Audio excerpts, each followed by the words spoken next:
Imagine a world where small acts of kindness create a ripple effect of support. A world where financial struggles never stand in the way of hope. That's the vision behind Community Pay It Forward. After a life changing motorcycle accident, I saw firsthand the devastating impact unexpected financial hardships can have on families. That's why I started Community Pay It Forward, to ensure that no one faces these challenges alone. Community Pay It Forward is more than just a single program. Through community impact and packed podcasting, people all coming together, we amplify the voices of those making a difference. And with Community Dare to Care, we provide essential goods like clothing, food, and school supplies to those who need it most, to the community, from the community, for the betterment of the community.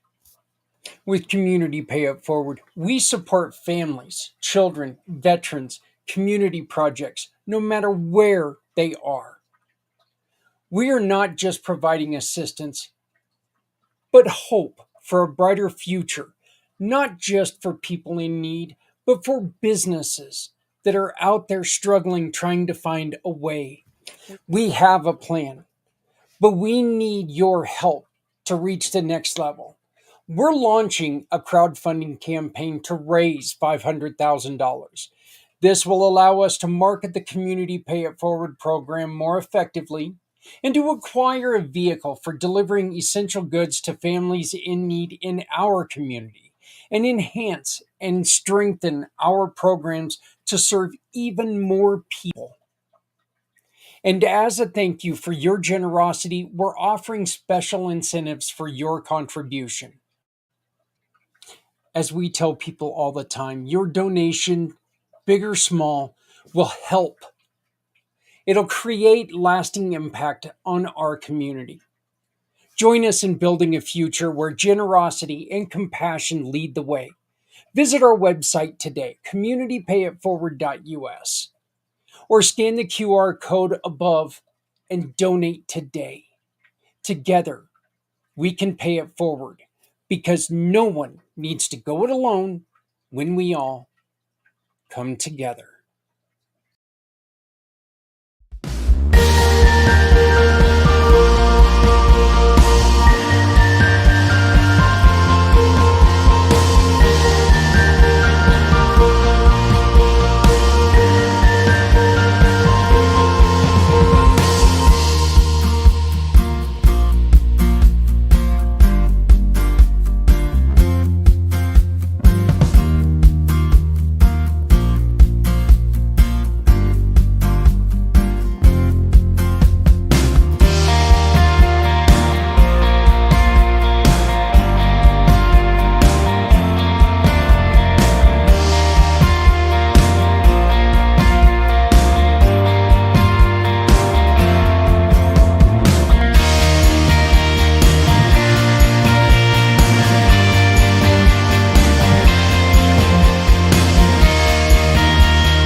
Does this sound like your life?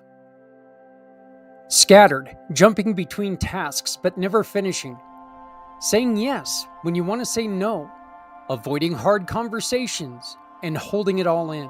It's time to stop overcomplicating life and turning it into your advantage. Experience T Now, a monthly membership designed to help parents, professionals, and dreamers like you conquer self-sabotage and thrive.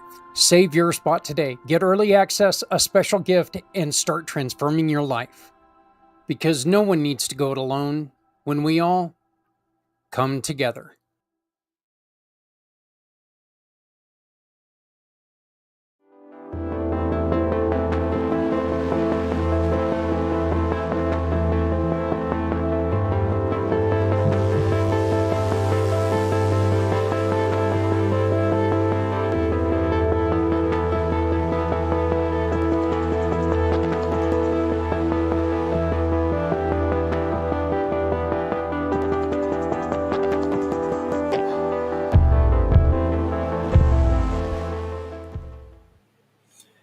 morning to you. My name is Zak Clayton, Community Pay It Forward, Community Dare to Care, and the PAC channels.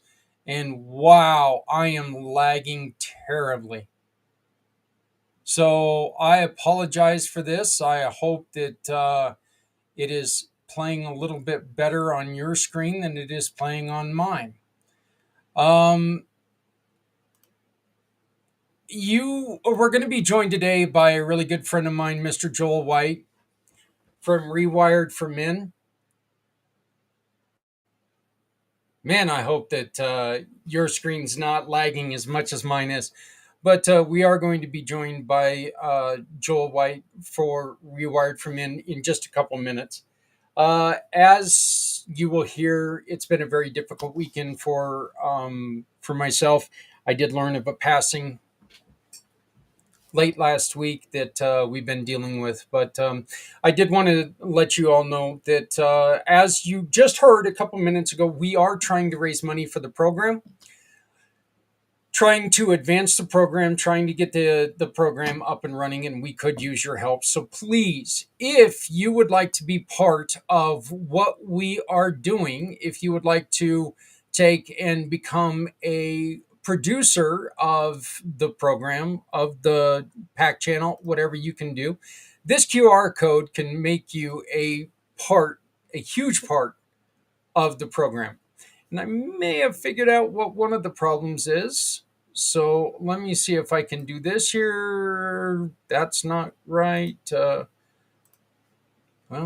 that ain't right either. So, um, but anyway, well, I guess I can't do it.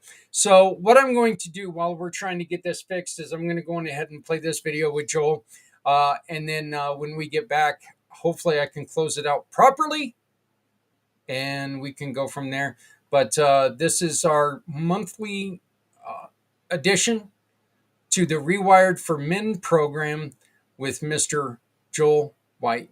Uh, please have fun watching this. If you have any questions, please make sure that you comment, give us a like, give us a share, and share the word because we need to make a difference. Look, there are men out there who are struggling, so if you know one, let's make sure that we're doing our best for them.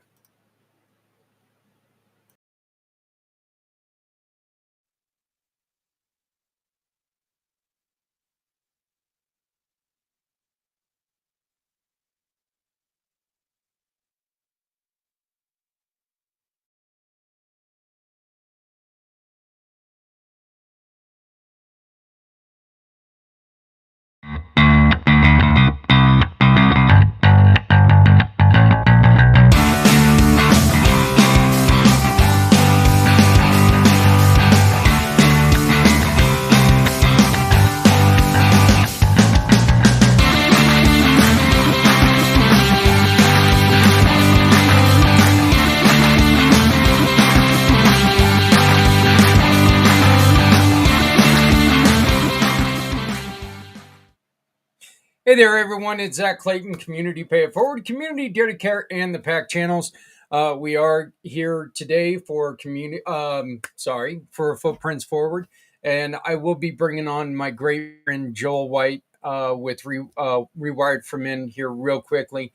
I did just want to say a very special thank you to a friend that unfortunately we lost last week due to family wishes. I'm not going to say his name, but he is he's been someone that we've been working with for about a year and a half now in the Community Pay It Forward program. This gentleman focused on your brain and a lot of studies about the brain and how the brain works, and teaching people how to, you know, come at learning in a different way. Very, very wonderful, wonderful man. Unfortunately, Alzheimer's started to creep into his day to day life. And being a guy who deals with the brain all the time, he understood what he was going to be dealing with. And he chose not to put his family through this, and he chose not to live his life in that way. And so, unfortunately, he took his life last week. And I got to be very, very careful here because I don't want to say too much. But I'm going to go on ahead and bring on Joel now because we do want to talk about this. My great friend Joel White with Rewired from Joel. How are you doing today, brother? I'm all right, sir. It was just I was reflecting on what you spoke there. It's difficult for everyone when something happens like that. And as we've spoken many times before, that's why I do what I do, working predominantly with men, particularly men over 30, because the stats in the US are probably similar to what they are in the UK. We're 3.5 more times likely to take our own life, Yeah, yeah, and likely to end up homeless, taking substances. And particularly in the UK, society says that the joke midlife crisis for men is 40 to 45, but unfortunately, the data shows it's the greatest percentage of when men do actually take their own life as a man. It's sad facts, really. Kind of a little bit what you said as well. There seems to be more pressure. The men who do tend to take their own lives aren't necessarily the stereotype what people have of homeless people who take their own lives. There's been a lot more people who see themselves as successful, middle class, whatever phrase you want to call it. They seem to be most of the individuals who do that from that degree. Yeah. yeah. And here's a little bit of foreshadowing to what we're going to be talking about a little bit later on. But we as men seem to be able to rationalize our decisions when it comes to something like this. And even if it's not the completely mistaken thought that, look, life is just going to be better without me, which is just a terrible, terrible thing to say and think, because no, nobody's life is better without you. That's just the way it is. But we we seem to be able to, in our own minds, rationalize things to where we can convince ourselves, and we've talked about this many times before, Yeah. we can convince ourselves that even bad choices are the correct choices, Yeah. right? Yeah. And, it's this has become more and more obvious the more I work with men compared to women. And what I mean by that is, men very much structure from the perspective, kind of what you're talking about there, logic, reason, and reflection. They're very much ingredients of how we operate in the world that we operate in.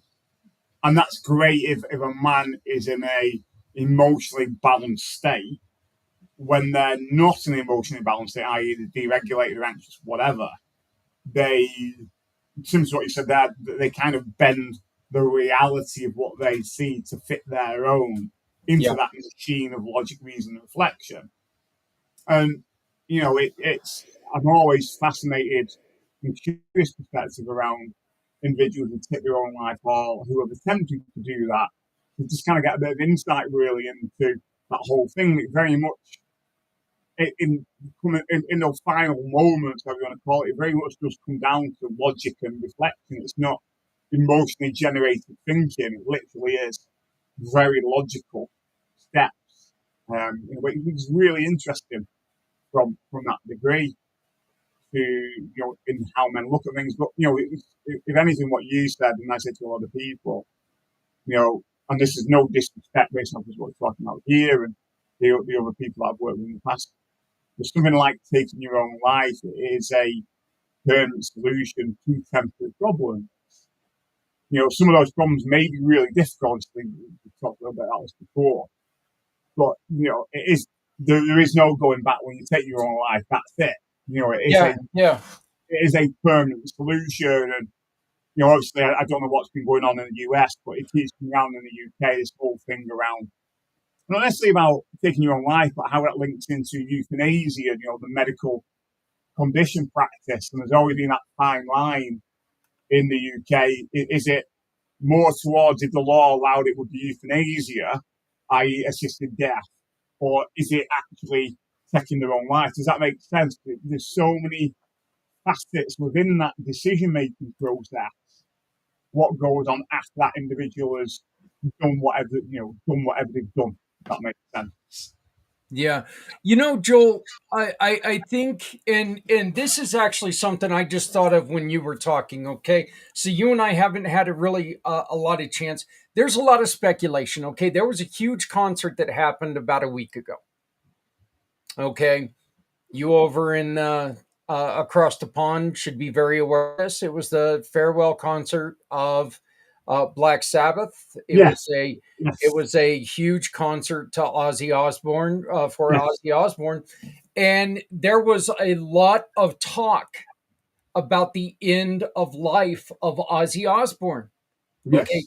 we're not saying that Ozzy Osbourne is dead. Okay, please don't misconstrue what I'm saying, but Ozzy and his wife Sharon do have a in place a suicide pact, and as soon as the concert was over, they started to head towards that country that they have that suicide pact. So there's a lot of speculation. Was Ozzy saying goodbye to everybody? Is this what's going on? Yeah. You know, um, as a metal fan, okay? And I've never been the largest Ozzy Osbourne fan in my life. I've never been that guy. I respect the hell out of the man. I Yeah. respect the hell out of everything he's ever done. His music has influenced me. His music has spoken to me before. But you know, a time like this would be just one of those that he's going through a lot of medical issues. You just Yeah. look at the man and you feel pain. You feel pain for him. But this is the kind of time when it would really be nice to be able to walk up to him, stand up to him, and say, please don't let go yet. We don't know what's going to happen tomorrow. We want to make sure that you're still here, because who's to say that we don't come up with a miraculous cure for everything in 2 days from now? So, we really want to make sure that people are still around, and we've really got to open up and try to, I guess, give hope for people. And the words give hope are to me, they're a little difficult. I don't, it doesn't sound proper to me, but rebuild hope, I guess, is a better way for me to put it. So I don't know what happened to Joel. I think he went chasing after a cat or something. So well, I saw his chair move. So either he sat, or he's still there, or there's a ghost there. But yeah, I just want to say from all of my heart, first off, to my friend, I will dearly, dearly, dearly miss you. I will deeply miss our conversations. Um, and I do wish you the best, and to your family, to your friends. I love you all, and please know that we're here. To Ozzy, say somehow you get to watch this. Thank you for everything that you've done, but don't give up yet, man. Don't give up. There's still life to come. And you know, nobody said life was going to be easy, right? No, and apologies, Daniel, for speaking about family. I had to just do a side issue with my son that's come up. So it's kind Ah, of coming at that point. So yeah, family comes up when you don't expect it to. So yeah, it's kind of like my dog right there. Well, my dog doesn't compare to your son. Don't. still your family. It's still Yeah, family. he's still a pain in the butt. That is true. It's still, like I said, it's a really difficult one. You can never understand what somebody's going through unless you're going through it yourself. But even then, you'll never understand it because Right. everyone's different from one person to the next. And like I said, I'm not here saying, you know, taking your own life is wrong, and I'm not here to say taking your own life is right either. It's there's so many factors that come into play for why people make decisions that they make. You know what I mean? It's and for me personally, I mentioned in the past, I've attempted to take my life on two occasions, and again, there were so many factors, within that, around that degree, that led to me getting there in the first place, and led to me why I didn't follow through on that coming out the other side. But they weren't focused around, obviously, a bit what touching on here. You said about Ozzy Osbourne and the person you were referring to before. There wasn't anything going on about a deliberating health condition. Those are completely different aspects for what an individual has to obviously manage and deal with and take into account. And again, kind of related to this question, directly, indirectly, and again, this is hence what's come up in a lot in the UK in Parliament about this assisted dying. That yes, there has been advancements in healthcare, but is it actually giving that person a quality of life? Does that make sense? That some people they've got quite deliberating conditions, and if you really ask them, they actually just want to die, but because of the nature of the health service, it kind of keeps them alive. But who's it keeping it alive? Who is it keeping them alive for? If they're keeping them alive for a person who by this point has no quality of life, or is it they're keeping them alive because they can pat themselves on the back and say they're doing really well in the health? I don't know. You know what I mean? But it's a really interesting. It's a really interesting thing that plays out. Does that make sense? Yeah, my thing is what, we rent this meat bag we live in for only a certain amount of time. It's going to expire, and I don't think that, I wish we would really, and I completely understand. And this is another point I wanted to make with this. Look, there's a huge misconception that a lot of people don't know, Joel, that suicide is not more prevalent in your late teens to early 20s. That's not when it's most prevalent. It's most prevalent from 60 up. And that's because that's when the body starts to break down. That's when pains happen every day of your life, which scares the holy heck out of me because I wake up every damn day in pain, Yeah, because of the motorcycle accident, because I've treated my body like a punching bag. It's, my entire life. But suicide happens when you get older more than it does in any other time of your life. When I first learned that, I was like, this study's full of it because it happens most in between 18 and 30. No, no, 60 and up are when the numbers are the highest. 60 and up. When you yeah. hit 80, the number is astonishingly high that people take their own life. Sure, it comes back to what we were saying before, that in reality, people are living longer, but at what extent to their quality of life of living Mm-hmm. longer? From the perspective of that long life, is it due to the fact they have looked after their health and like eating olive oil or whatever it is to stay fit, or is it because of more medical intervention that's leading to that long life? Does that make sense? Yeah, yeah, You know, absolutely. But you also have to take into account that, what, at that age, you've probably lost at least one of your soulmates, if not multiple, soulmates throughout that time.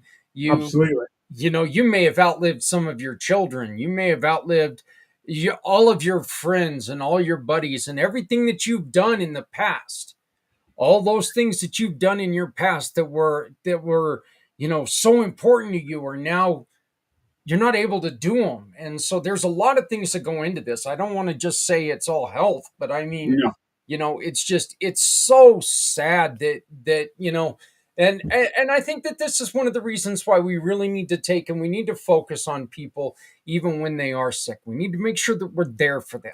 Okay, we need to make sure that we can still take them out and take them to go do things. Don't go and visit them once a week and say, yeah, everything's okay. Pat them on the head. No, take them and do things. Show them that there's actually life still in them. yeah. Because, like I said, we only rent this thing It expires after a while, Yeah, and we don't want to rush that. for sure. And there's something else you said in there which is really interesting. Age 60 and above, again, is becoming more of a danger period for men because men, again, with that difference between men and women, men and women deal with adversity in different ways. But one area where women do cope better than men is in retirement. Women seem to find it easier to adapt to retirement than what men do because Hmm. men very much a logic, reason, practical routine. But also, there's a lot of that pressure in society to be the man of the house, to work, to earn, to taking the bread, blah, blah, blah. And men are very good at throwing themselves into their work in a way to ignore or drown out the issues within their relationships and in the home environment. And Yep. that's great.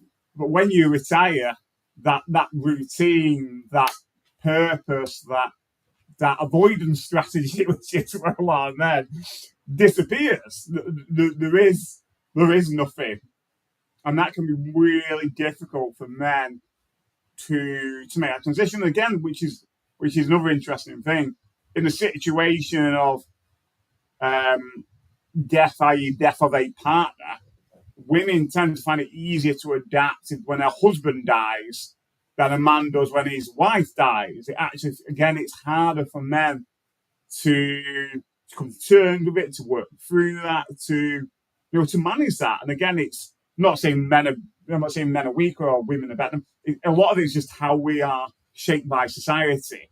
Yeah. That very much women are more of a perspective of being emotionally intuitive, tuning with the gut. They're more willing to engage with their peer group around emotional based conversations, where obviously men logic, reason, reflection and are less likely to engage in their peer group or the general peer group around support from that degree. So again, it's quite interesting to see, which again moves into going all the way back around to start the conversation around taking your own life, suicide, whatever word you want to call it. That what tends to happen as well, and again the influence of pressure on men, that women tend to be a bit more open in their concerns around suicidal ideation or they're going to do something. So they tend to get more support earlier on when they're in crisis.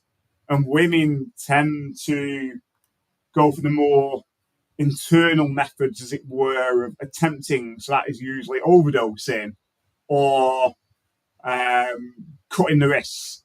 They tend to be quite internal, whereas men tend to be very external in that expression of emotion and attempt. So they usually follow through on the first strike, whereas women it might take them a while, and that rate of actually dying takes longer. It's an overdose or whatever it is. Whereas men's are usually follow through and succeed on the first attempt, and they usually pretty damn sure tend to be quite full on, i.e., hanging, jumping off buildings, stepping in front of the car. It tends to be pretty full force, if that makes sense. And again, I'm pleased when people listen to it, don't think that I'm an expert on this and I'm pretending that I am or not. I'm just kind of getting some ideas out there because if anything, what we don't talk enough about over here, Zach, is around these topics. You know what I mean? They are, although they might not be easy conversations to have, they're important to have them because I feel the more you normalise around this, the more people are willing to talk about and perhaps come forward and share their experiences and more likely the ones who are also struggling as well from that degree. I would really be interested to maybe take and team up with a group of women and find out if maybe it has something to do with women can compart. If a woman can take and if it's easier for them to find something to do with their mind, and that's the reason why like retirement is easier than they, for because I know when I was faced with like retiring at a very, very young age because of the motorcycle accident, I panicked.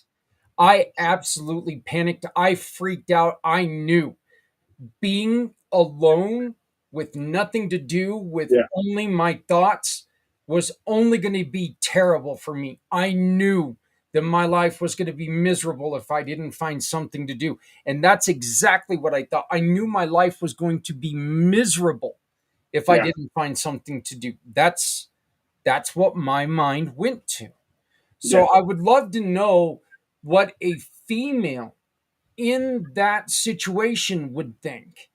Would she see it as, this gives me an opportunity to do something I've always wanted to do, rather than, oh my God, this is just tragic, you know? Yeah, but again, it goes back to what we're saying. You know, a man's brain is very much logic, reason, reflection. A woman is more geared towards emotional intuitiveness, less in the head from that perspective. And obviously, there's the see times are changing, but there's still a lot of those hence why I do what I do. There is a lot of them unhelpful, unconscious beliefs that men have, which are very much logic, reason that I am only successful if I do A, B, and C. I must be the man of the house, and to do that, I've got to do one, two, and three. I must still be the breadwinner of the family if I do A, B, and C. And all that then links into how a man sees success. And a lot of, again, from a UK perspective, success is all very much external. You know, if I have this job, and if I have this house, and if I have this my bank balance, and if I have this cat, this dog, and all the rest of it, Yeah. and if I look a certain way, then I am successful. But as we know, if one of them drops, like you in your case, you had a bike accident that impacted on your work, does that mean now that you're not successful? Does that make sense? And if I'm not successful, then I am blah, blah, blah, blah, blah, which usually equals in shame, depression, and guilt, because I'm not being, in brackets, a real man. And it kind of gets into a real horrible spiral. And that's, again, a lot of how a man, I guess, a man's natural brain is wired, but also the influence of those unconscious beliefs, that go into it. I think all of that mashes to. It's the classic one. Is it the chicken? Is it the chicken or is it the egg? But at the end of the day, it's both of them. And this is the scenario of where we now find ourselves, really, from that way. Because if anything, it's that thing, purpose, isn't it? It's what's your why. Why do you get out of bed in the morning? If your why is get out of bed to be successful, which is determined by your work and all the rest of it, and when you retire, you have an accident, you've lost your why, your purpose, then what's the point of living? Whereas for a woman, perhaps their why is not necessarily tied directly to their bank account, the job, and all the rest of it. And if anything, it's that subtlety which has come more in discussion. And again, when you speak to people why they go to that point of wanting to take their own lives, that there is that thing around purpose. They don't say, I don't feel successful. What they actually say is, I don't feel worthy.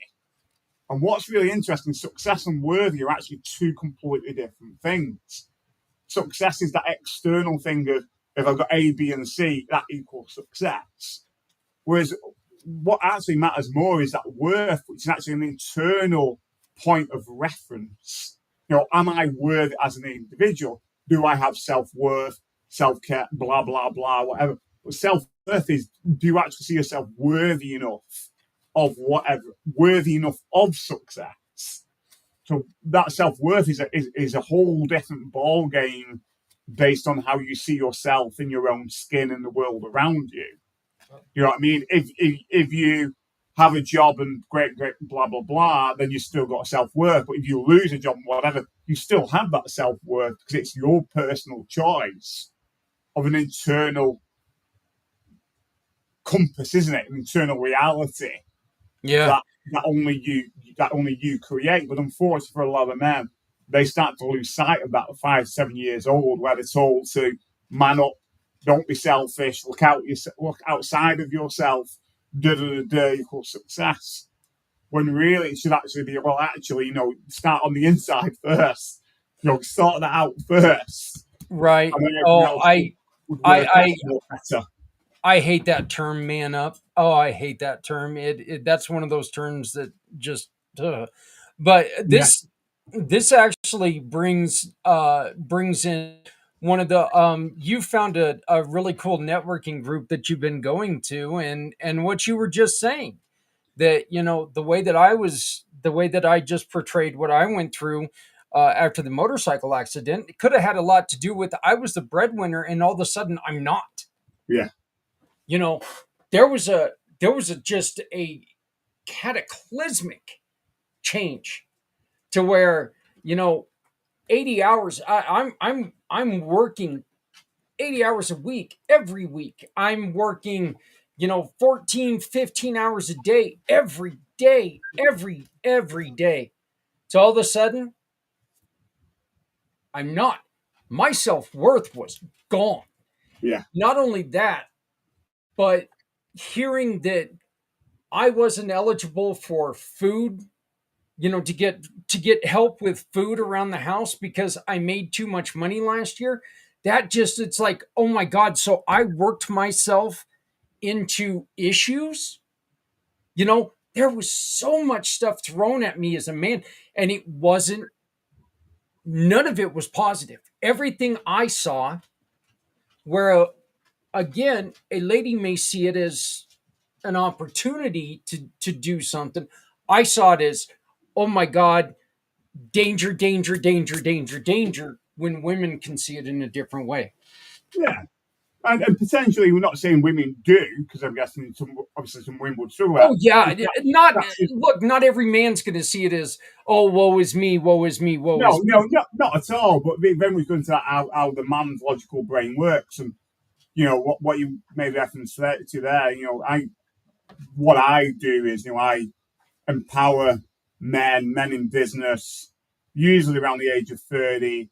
First, I'll become aware of those unconscious beliefs that are holding them back. And they do tend to come from three areas: that, money, work, relationships. I've noticed over the shows that we find ourselves surprise talking about these three areas because they have massive impacts on men and how they conduct their lives.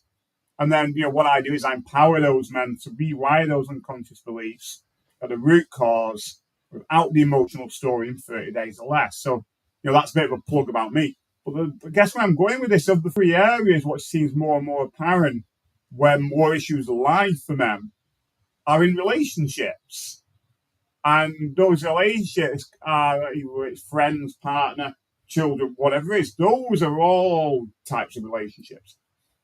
And what I've been doing, which I love to do, is love to meet people, love to build relationships with them. I love to get to know people more than anything else. And one of that reasons has been seeing me getting more involved with something that is a global networking group, movement, whatever phrase you want to call it, called Global Woman, Global Man. The Global Man is a new sort of addition side to Global Woman. And I was at their summit. They do a Global Woman, Global Man summit. Usually takes place in London. I was there about 3 weeks ago. And it was just a massive eye opener just to speak to so many men and women who were generally above 30 years old. They were all successful in regards to however they want to see themselves. But the same theme in all the conversations came up all the time, which was all around relationships.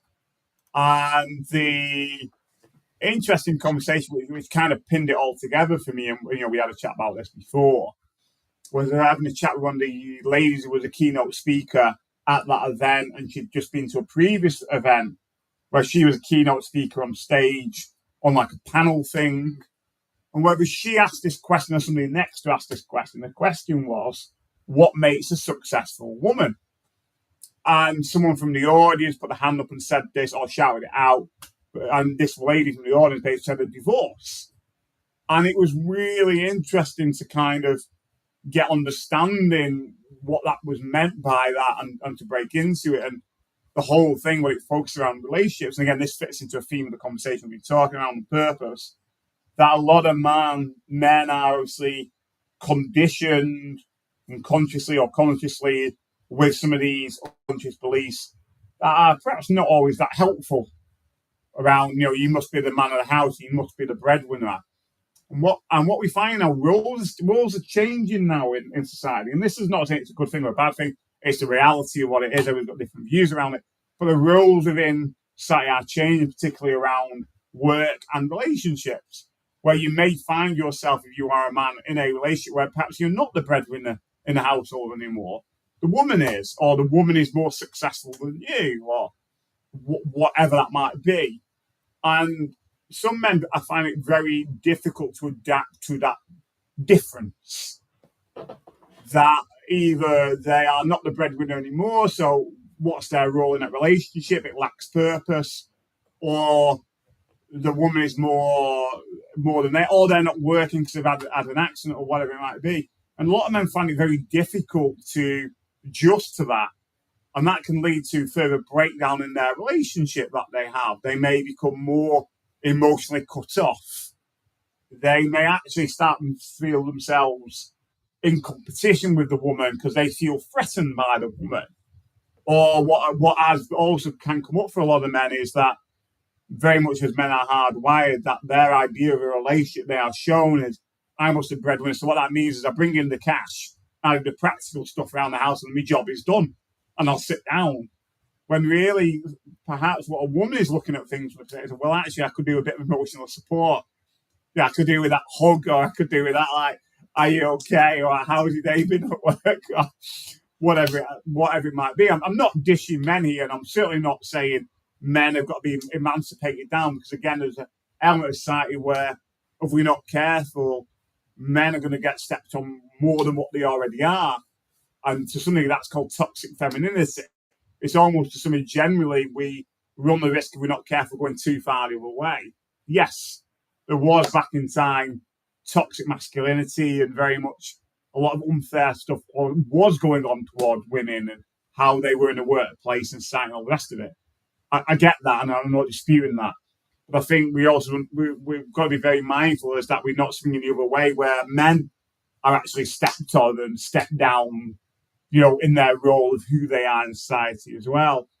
So, going back to that point, I think some of the dynamics in that relationship can start to become very difficult for a woman and a man because of some of those unhelpful, unconscious beliefs that men carry.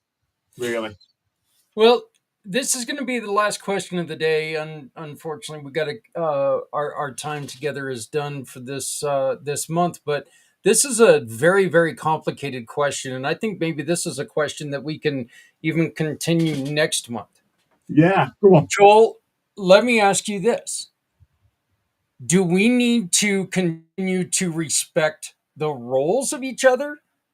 Or do we need to look more at the situation and respect the situation we're in rather than respecting the roles, because the roles are changing? Absolutely.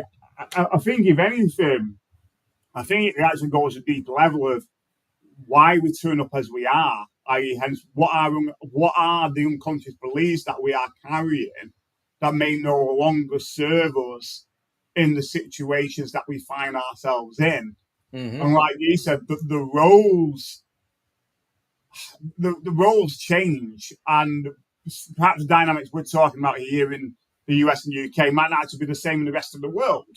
A lot of it is influenced by society's take on what is normality, and I use that loosely, and what is You have reality. to. So again, big marks around both those words. So, and I think if anything, what it drills down to is, again, there's a whole piece in here around which we also run the risk into, that there is this whole push for men and women to be equal. And I actually think it's a very dangerous rhetoric to push, because men and women will never be equal from the perspective that we are physically, biologically, and mentally different. Regardless, when you throw into the mix unconscious belief systems, there's lots of factual scientific evidence to show that. And I'm not here trying to cause controversy. I can only go off the facts of what I know from my perspective of man and the conversation I have with women. What it's more about is actually coming to that place of awareness and understanding of each other, and how can we accommodate each other and respect each other in our differences. And that, for me, is different than being equal. Do you know what I mean? Yeah. It's all about that respect of each other's differences and how I can land. And, this gets into the whole thing about what is compromise. And people who think compromise is 50-50. Well, it's not. A compromise is not necessarily 50-50. It might be 60-40, it might be 20-80. But if both parties within that are happy and healthy in whatever that decision has been made, then that's all what matters. When there's nothing that can be seen as abusive, then if both parties are happy with that, then it's okay. But it might naturally see as people from the outside see it as, well, it's not 50-50, so it's not compromising, it's not equal. But if both people in that relationship are happy and healthy and there's nothing abusive going on, then everyone's a winner from that perspective. Does that make sense? Oh, yeah, very much. Look, here's my thing. You may be able to, guys, bench press a freaking Volkswagen Bug, okay? But she can pop out a pup. Just saying, she wins. I don't give a damn. She wins. Joel, how did people get a hold of you, my friend? I love it how you put things there. So how people get hold of me is literally while you're watching on the bottom of the screen here, www.rewiredformen.com. Check out my website. You've got my email address. If you go on my website, on my little, which hand is it? On the QR code here as well. If you scan that, what you can do is you can download a free gift from me, which gives you a bit more insight into the classics where men find themselves either always running or going quietly numb, basically. You've also got what you've put up there as well, Zach. You've got a load of information there on my community Pay It Forward partners page. If anything, what we say every month, we would love to have more feedback from people, questions, challenges. If you don't agree with what we're saying and it's a load of poo, please tell us and be willing to come on and tell us, because we want your input. We want your interaction. We want your questions. Go for it. Yeah, and ladies, please, if there's something that you have a question about, or if there's a comment that we say that you're like going, you guys are a little off base, let us know. That's what we're here for. We're here to investigate. We're here to try to help. So, and there's no harm in a healthy discussion. None whatsoever. So, Joel, another great job, another great episode. I love this. I appreciate it. We will be back again sometime next month. We're going to continue to do this because, honestly, this is one of my favorite times, just because we're able to discuss a lot of things. But Joel, I greatly appreciate it, my friend. We will see you next month. Absolutely. Thank you very much, Zach. All right. What if your story could power a movement? Care. Bye, people. Every struggle you have conquered becomes the answer someone else is still searching for. At Community Pay It Forward, your mission matters. When someone shops with one of our giving partners, they can choose to support you simply by uploading a receipt.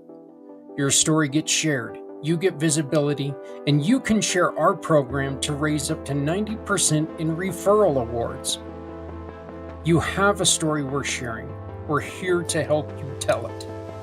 Apply today by using the QR code or at communitypayitforward.us.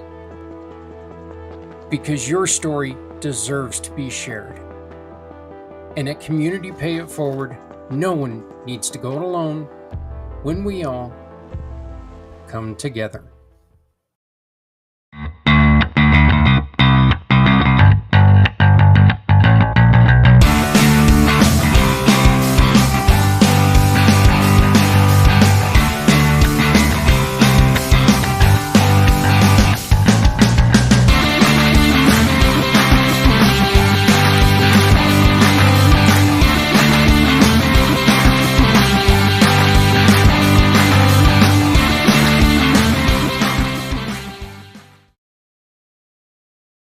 Every car that rolls into your shop is more than just repair. It's someone's lifeline.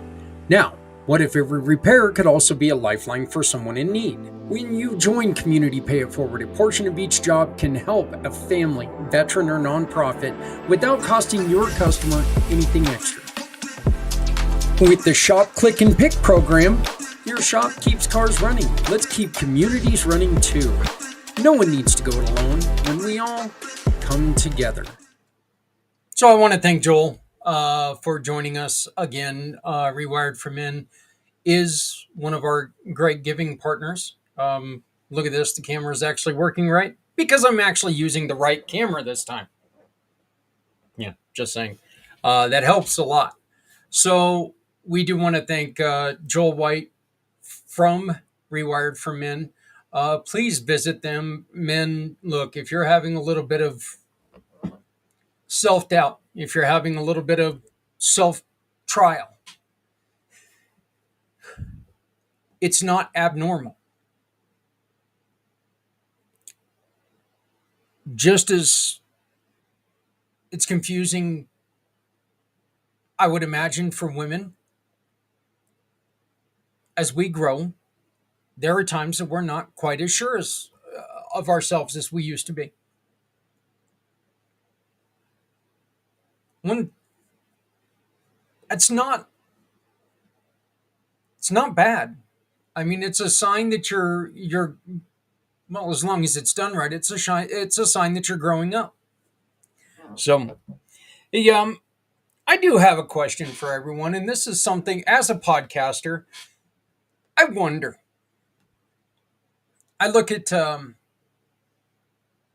look at a lot of these podcasts, and the ones that are very, very popular.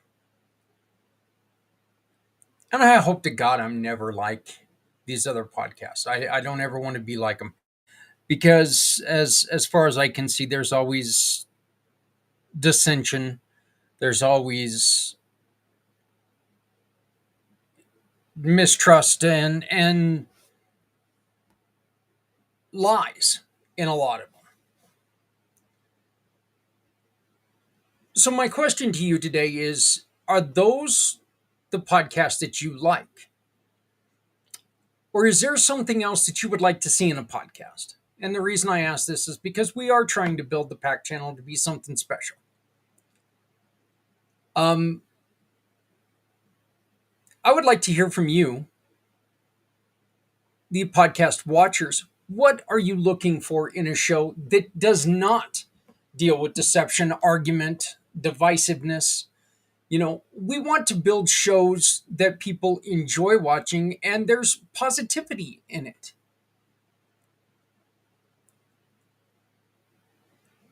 We all are disgusted with all the negativity, with everything. At least most of us are. Yet, like you, I possibly like you, sorry, don't mean to generalize, but like most of you,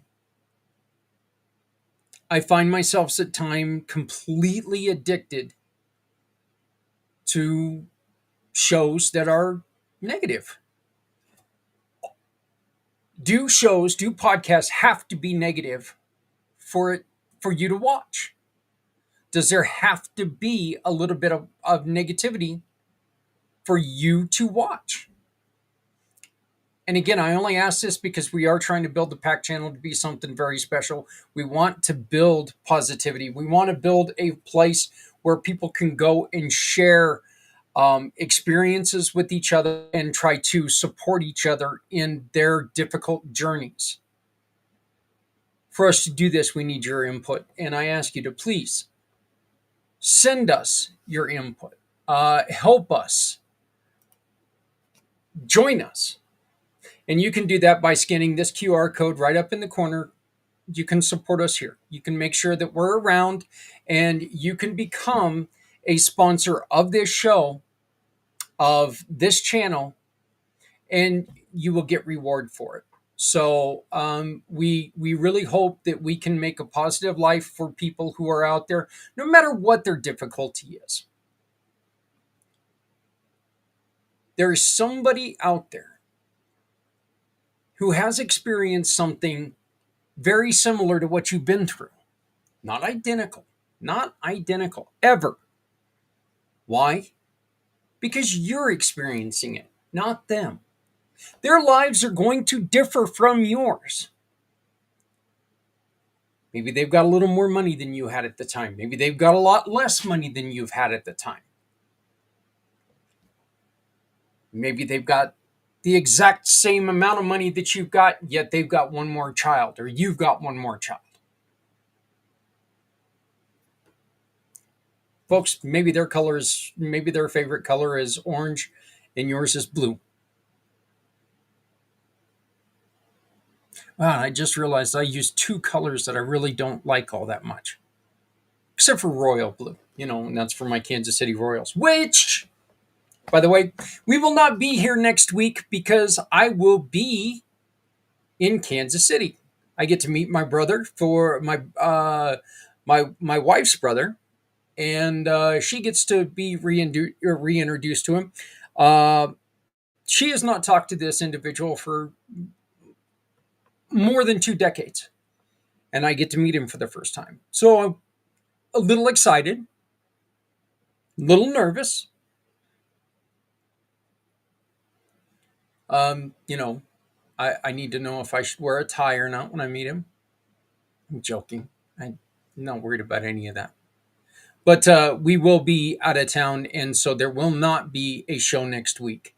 I might end up playing a past episode, but I haven't decided yet. So, but I want to take a moment to thank, first and foremost, Things Network.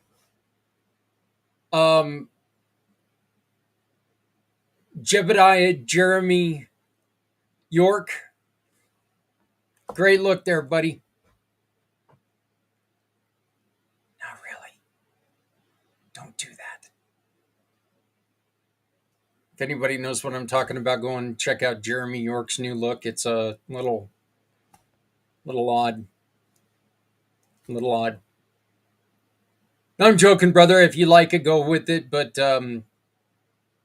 you're a braver man than I.